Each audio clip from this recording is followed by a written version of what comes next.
Thank you guys so much for tuning in today. I'm super pumped about this particular interview, and I have not told you this, by the way. So we are joined with Melissa Thompson, who is the CEO and president of the Community Foundation, truly a pillar and backbone of our community in so many ways. But I'm blown away that you and I are so much in the same circles, and we only just met just a few months ago. I think we were seated by each other at dinner, and we're like, yes, we've been meaning to meet. And I was so glad that I sat next to you. 8th Street Community Dinner, phenomenal event, great organization. I love that organization.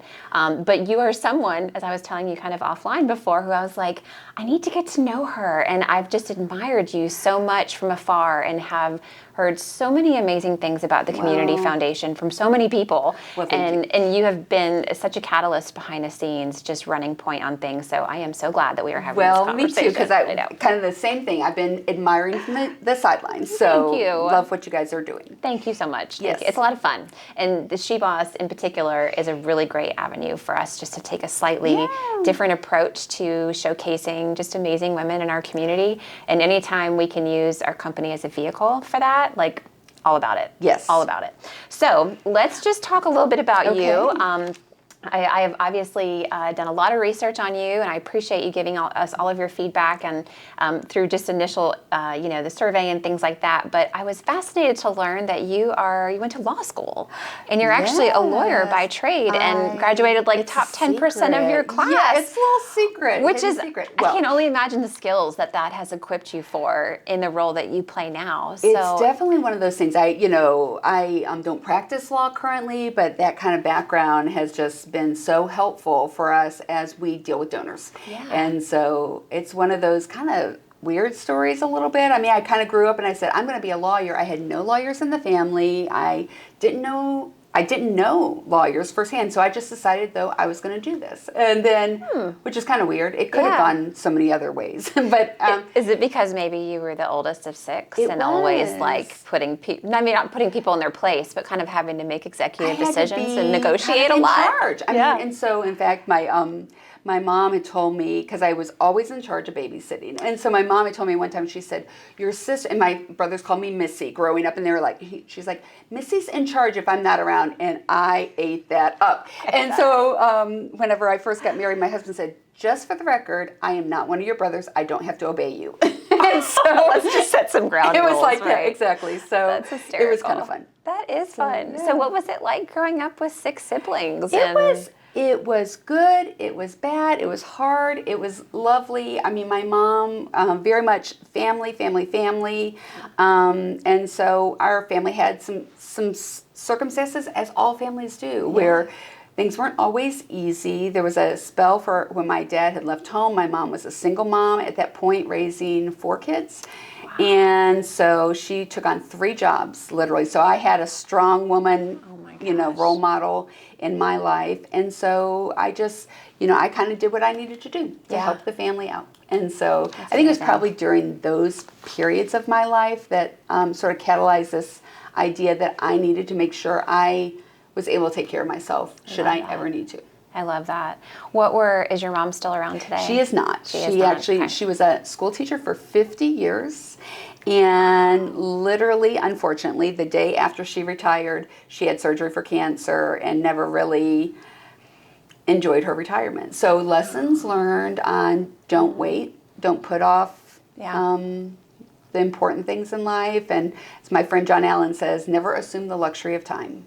And I think my mom kind of modeled that in a not so much a good way, but she wanted to hit that 50-year mark. Yeah, so that is amazing. It was amazing. And just the impact that she had on so many generations of students, future teachers. It just, her legacy was amazing. Yeah. So, was that in Georgia? It was. That's where she retired in Georgia. Yeah. So it was. Our family was just fun. It sounds like lots of people. And then I married an only child, which was different.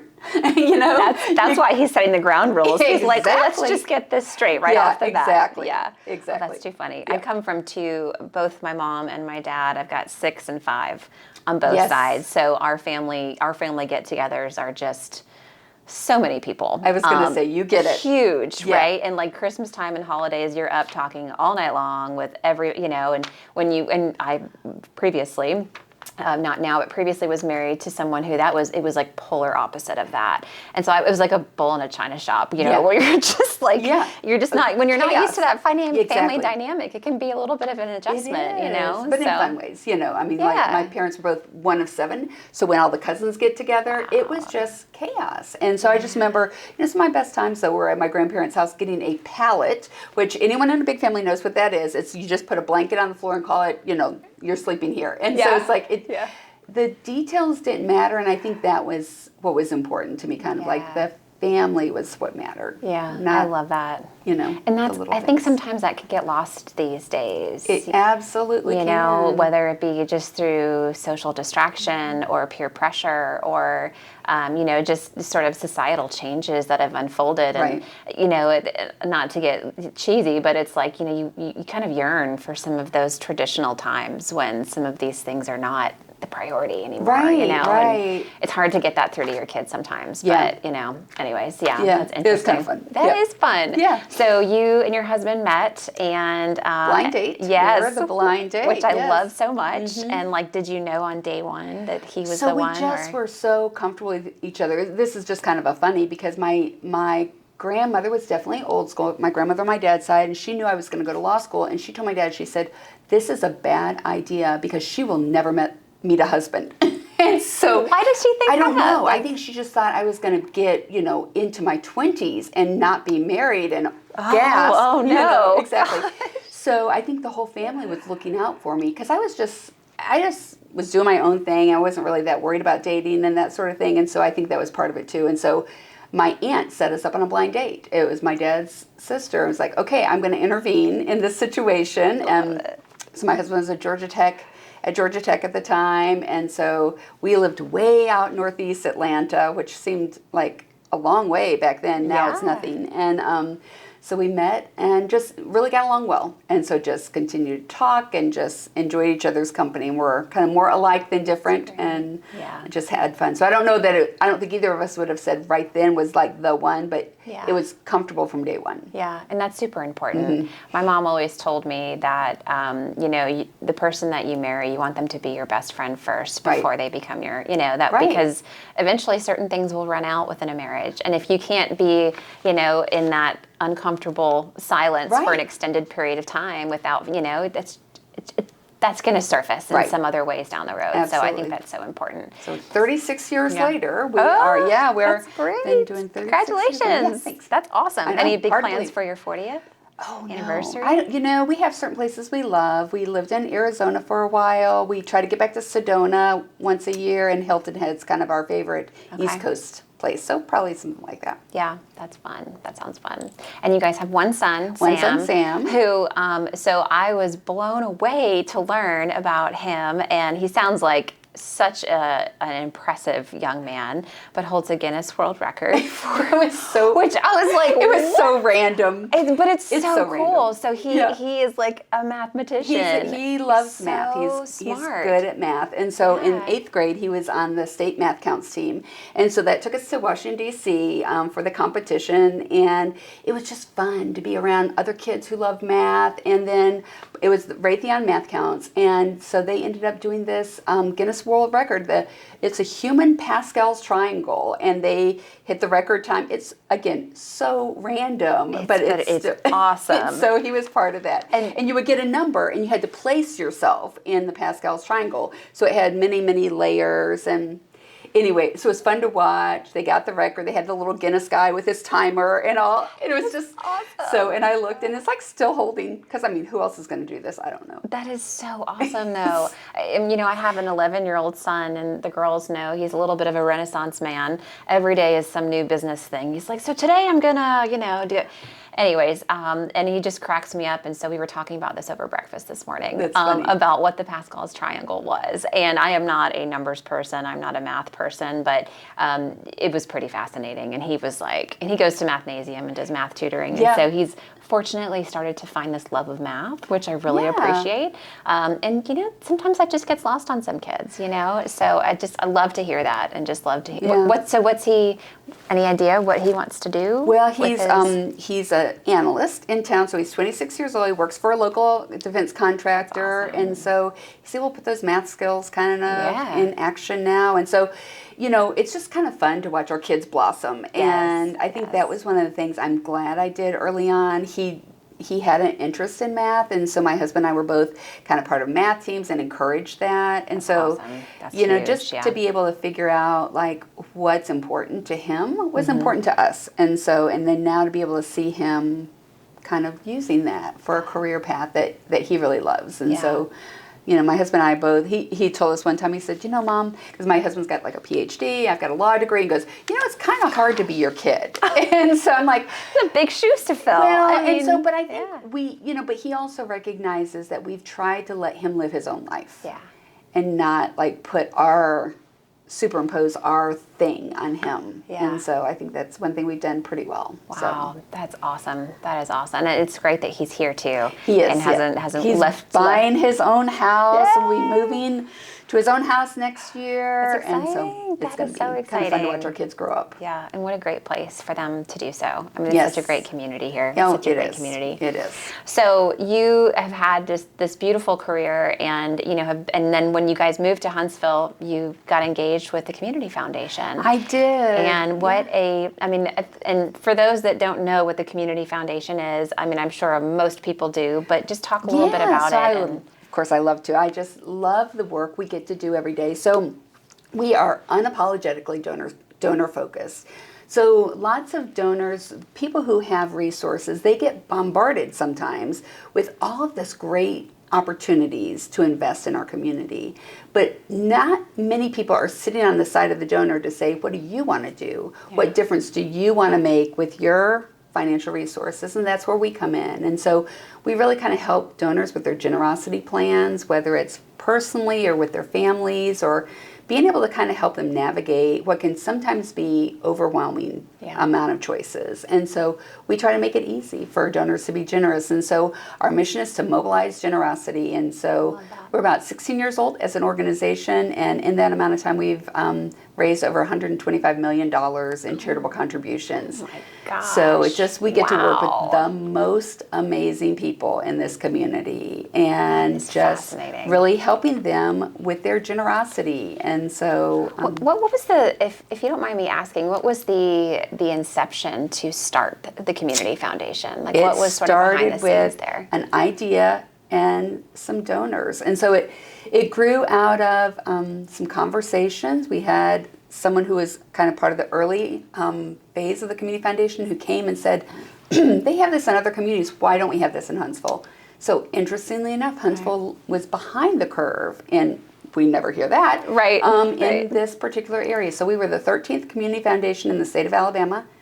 And so, So some folks came up with an idea, and then they approached Joe and Pam Alexander, who are our founding benefactors, to say, hey, we've got this idea, but we need some resources to provide staff so someone can wake up every day and think about this. And so they made an initial donation, and they were able to hire part-time staff. And that was 16 years ago.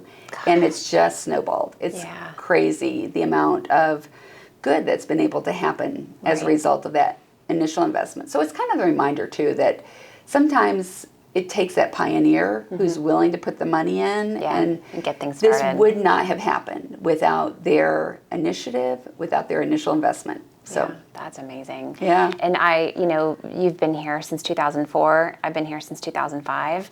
And just seeing the amount of growth and maturity and development and economic just explosion that has unfolded, how has the Community Foundation sort of aligned the needs that you guys meet with the growing needs of the community? So I think that's one of the things that makes our community so unique is most of us didn't come from here. And so there's over 50% of us were born outside of the state of Alabama. Yeah. So we came here, we fell in love with this community, and now we want to pay it forward. And so that's a lot of the folks that we deal with is this community has been part of their own success story.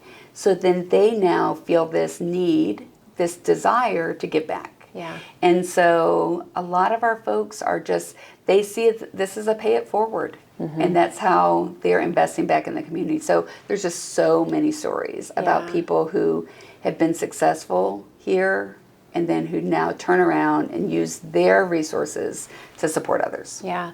What are some of the big, just shifts that you've seen in our community that you guys have had to kind of adapt to over time? Yeah, I think, common stories of local companies that grow up here are successful, and then sometimes they'll sell to another company or they'll merge or some. So that's created some interesting dynamics where, it's shifting in this community. I was talking to one of our donors who was talking about, there's this first phase of community growth, and then now we're on 2.0 on some of these smaller companies who are now growing and who are going to be the next Torch, Dynetics, some of those kind of local success stories. And so, but I love the fact it just continues to, step up into that next level. Yeah. And the nonprofits talk a little bit about the organizations that you guys support and so a little bit how that is structured. A lot of folks don't realize how many nonprofits are in this community doing good work, boots on the ground. So many. And so our 5-county area is Jackson, Limestone, Madison, Marshall, and Morgan counties. So it's kind of basically Madison County and the adjacent Alabama counties. There are over 3,000 nonprofits in that 5-county footprint. Oh my goodness. It's kind of, people don't understand quite how much good there is. Everything. Everything. And so I think that's one of the things that makes the Community Foundation different too, is that we are not necessarily one specific issue. We are the whole community quality of life. So basic needs, education, economic opportunity, environment, health and wellness, arts and culture, recreation, neighborhoods and communities, it's all of it. And so whenever someone works with us, they can support any of the causes that we care about. So last year we had, we raised like over $20 million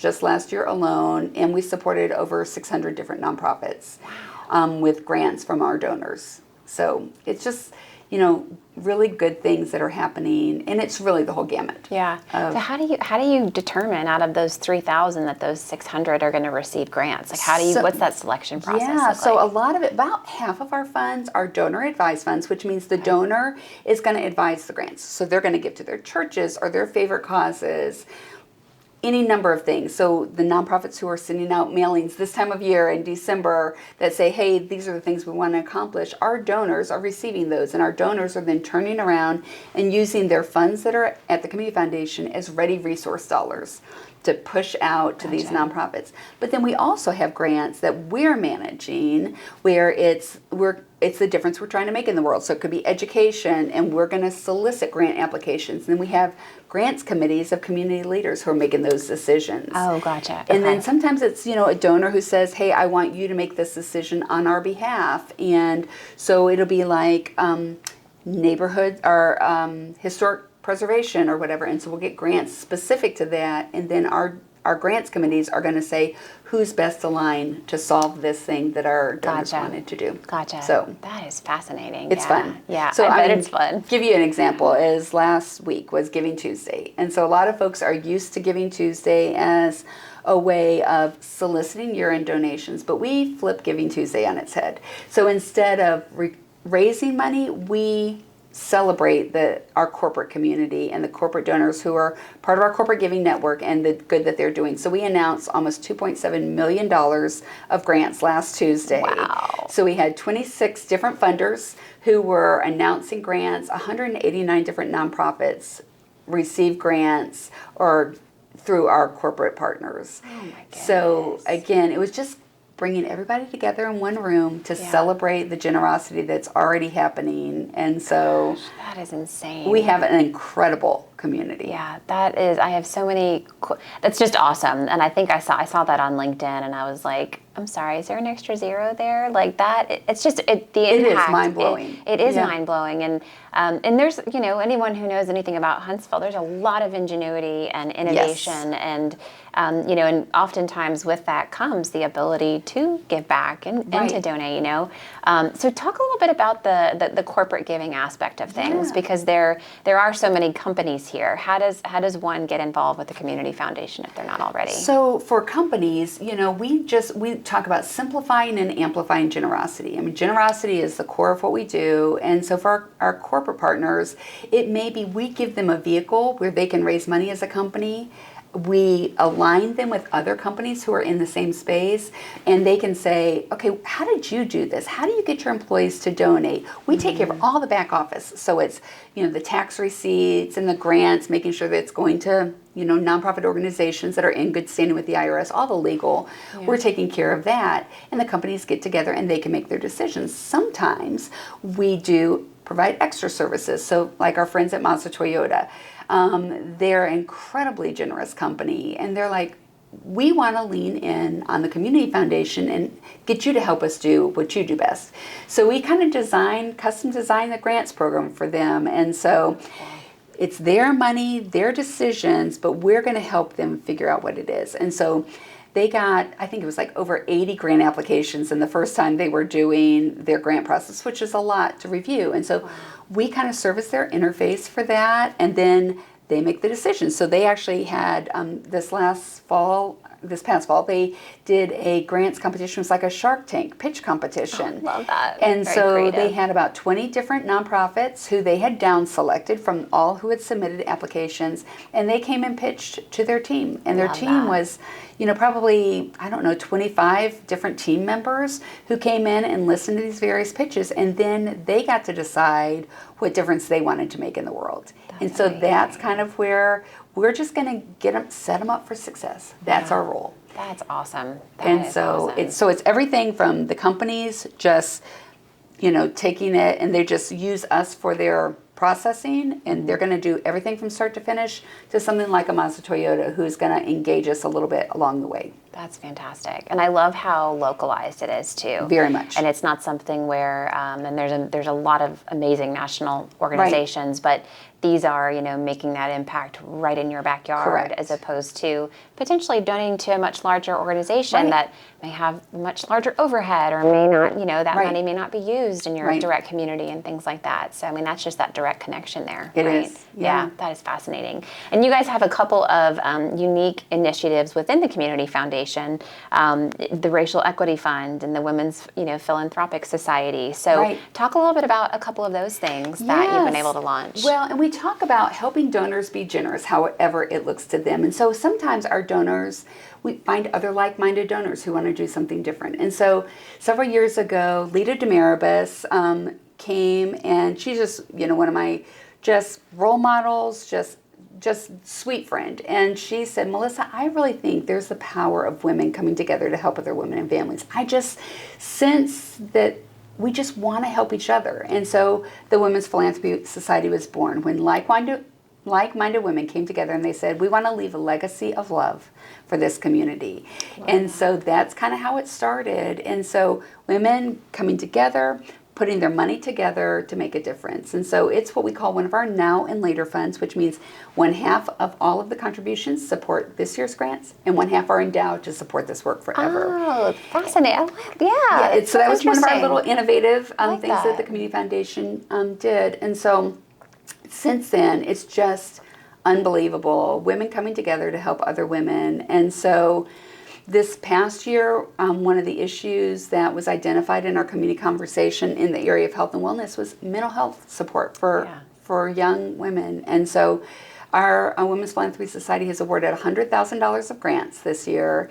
$50,000 went to Wellstone to help outfit a classroom, because they realize that the kids who are in a mental health crisis, the last thing they need is to get behind in school to add additional stress. So our Women's Philanthropy Society was helping to sponsor a classroom. That's awesome. So that just as a way of supporting it. And the other was Empower Her, a program through the Boys and Girls Club, specifically for mental health services for young girls, to be able to help them have a flourishing life. Yeah, I love that so much. So that's our Women's Philanthropy Society. And then in 2020, with the death of George Floyd, we were in the middle of emergency relief and raising and deploying about over $800,000 of funding for that. You guys did in response to COVID, right? Right, exactly. And so in the midst of all of that was kind of the death of George Floyd, and people wanted to do something. And so kind of one of the things we were seeing,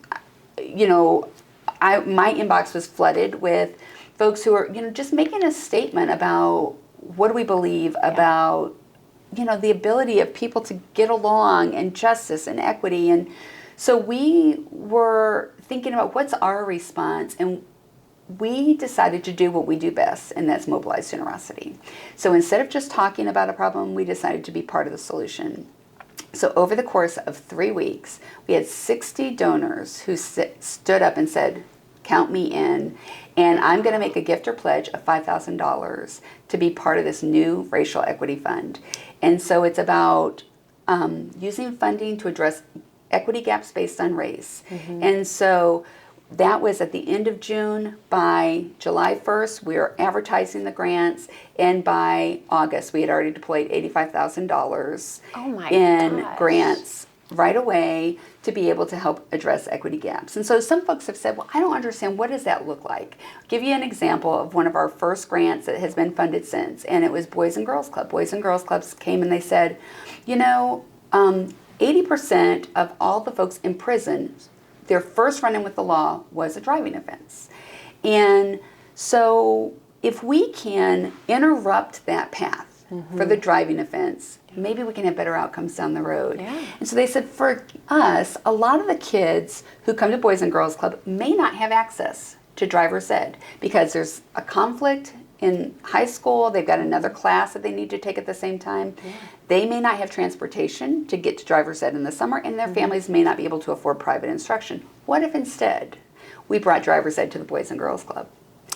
And so they said, let's apply for a grant. So I think we gave them like $15,000 to hire a driving instructor to come to the Boys and Girls Club and do driver's ed there, where the kids were. That's awesome. And since then, I think they're pushing close to 100 different students who've now gotten their driver's license through the Boys and Girls Club Driving Academy. Whoa. And that's just since 2020. And so now, though, like Huntsville does, is that's become a model. And so other Boys and Girls Clubs around the country are saying, how do we do this? Wow. And so it started as a racial equity fund grant. People who wanted to make a difference and to do more than talk about a problem, they wanted to be part of the solution. So that's when we are mind-blowing. Doing what we do best, and that's mobilizing generosity. To think about the, and we talk about this a lot on this particular podcast, generational impact. Absolutely. And you think about the rippling effects that has, not only in your community, but far beyond that. Yes. And, looking at the statistics, especially with incarceration and the rates, and that's something we could that's a whole other conversation, right? But it's mind-blowing when you look at, okay, where can we interject and be able to have a stopgap and just reroute someone, And again, history, if nothing else, it teaches us what not to repeat, right? And so I love that you guys are doing that. And it's amazing that that's now being modeled in other communities too, which is awesome. So how do you share some of those good news stories that happen here with other communities? Is there, but imagine you've got a platform for that or something, right? But sometimes we're so in the midst of just doing the work that we have to pause and intentionally share the stories. Wow. Because it is just, that's, for me, I have to remind myself, okay, it's okay to pause and celebrate. Yes. Because there's so many good stories that are out there. And I always say I have the very best job in the world because I get to work with donors who are being generous. And most of the time when people are being generous, they're thinking of others, they're thinking outward, they're thinking of community, and they are truly the most amazing people that I get to work with. That is so great. What are are there any particular moments throughout your career with the Community Foundation that stand out in relation to, I love that example of the Boys and Girls Club, but have there been instances where you've seen such an impact? Oh my goodness. And I'm sure there's there's how to narrow it down. I know, I'm sure there's so one many. Of the ones that was just, and I, don't want to get emotional even telling it, but it's just the trust that our community has in our organization is truly overwhelming to me sometimes. And so I've told this story to others before, but in 2020, March 13th was that first day of COVID that was announced in the state of Alabama. And so we all kind of knew something was coming down the pike, but none of us had any idea at that moment of what was happening. But, that particular day, my family was going to be going on a vacation. We're like, that's not happening, just cancel. But then my mind shifted to how is our community going to need the Community Foundation right now? So I came in on Monday morning, we talked about it as a team, and we said, we need to be who our community needs us to be right now. So we sent out an email that day, the 16th, and said two things. to our community donors, we're going to be part of the solution. If you want to join us, you can support by creating this we've created this emergency response fund. Help us. And then to the nonprofit community, we said, what do you think you're going to need in the area of basic needs and health and wellness? Look around. What do you think is coming down the pike? What do we need? And so we can just kind of put it out there. And so the nonprofit community responded quickly, and they said, here's what we think we're going to need. And so they submitted grants of about $60,000, and the donors came in and they said, hey, we're going to help, but they were still trying to get their bearings too on what's going to happen. Yeah. So initially we had like $7,000 of funding and $60,000 of requests. And so, but what we knew is our donors would step in to fill the gap. So our grants committee met. We had a grants committee of 12 different community leaders said, okay, we're going to look at these first grants, and of the 60, we could endorse 30,000 right now. And so we said, okay, we're going to place this money. And then on a Friday afternoon, I sent a note out to all of our donors individually. Here are the needs, here's the funding, here are the gaps, will you help? Monday morning at 8:03 a.m., I get this phone call from one of our donors. So, Melissa, my wife and I saw your email and we want to help. So, okay, that's great, And I had never talked to this donor before. He come before. I really was part of the organization, and he said, we're going to send you a stock gift. Come to find out it was over $100,000, and we were off and running. Oh my goodness. And I walked out of my office with tears to my team and just said, I can't believe they trust us like this. Yeah. And we have worked so hard to continue to earn that trust and to do what we needed to do for our community. And as a result of that, we were able to deploy over $800,000. Oh my goodness. And so, wow, in such a critical time. Absolutely. And not only are the nonprofits just completely baffled and the unknowns, but your donors are also everyone was put in a position of unknown. Of success. Yeah. And I think that's what still is so humbling to me is success follows success, but it's always someone making the right decision at the right time, and then just amazing things are happening. And, our team is so humbled to be part of this. And so we sort of joke this time of year, it's this rarefied air we breathe, because just the most amazing people who are allowing us to be part of their family's generosity story is so humbling. That's amazing. And being in such a phenomenal community, it's like it's there. You feel really, really good about where those resources are going. And I mean, my goodness. The nonprofit community here is something that is I just love it. I love it so much. Absolutely. I just love it. That is amazing. So it's just so fun. So you guys, not only are you sort of meeting, corporations and individual donors where they are, but you're also being a huge resource to the nonprofits outside of just funding by doing a lot of your events. Yes. And Navigate has been such a phenomenal event that I look forward to. It's like one of my favorite days of the year. And so many people love it. Yes. And I have to say, Navigate is a conference that, correct me if I'm wrong, but designed for nonprofits to help them understand how to grow and how to do marketing and how to do grant writing and really get them connected with a lot of other individuals here. But talk a little bit about that program. And I would love to hear, I think that's in May? It is, May 6th. Yeah, so what do you guys have going on with the program for this year? It's already kind of queuing up, and we're very excited about it. So Navigate is kind of our nonprofit networking conference, and so it's the nonprofit community coming together from, whether you're employed by a community, by a nonprofit organization, you're on a board, or you're a volunteer. It's just, how do we better our craft as nonprofit leaders? And so we have 10 concurrent tracks of training, but we're actually looking at adding 2 more, maybe even going as many as 12 this year. And so it's a full day event where nonprofits come together and really build their own capacity to serve our community better. Yeah. And so even though we're a very donor-focused organization, we know that when our nonprofit community is operating at their highest and best, that our donor dollars go farther. Absolutely. And so that's kind of how it ties together. So this year, a lot of different nonprofits and community at large are talking about AI and what does that look like. So our keynote is going to be about AI and how that works for the nonprofit community. How can that amplify our more limited budgets and that sort of thing. So excited about what that's going to look like, because I just have this passion for our nonprofit community to know that they are truly the boots on the ground that are solving our community's most difficult problems.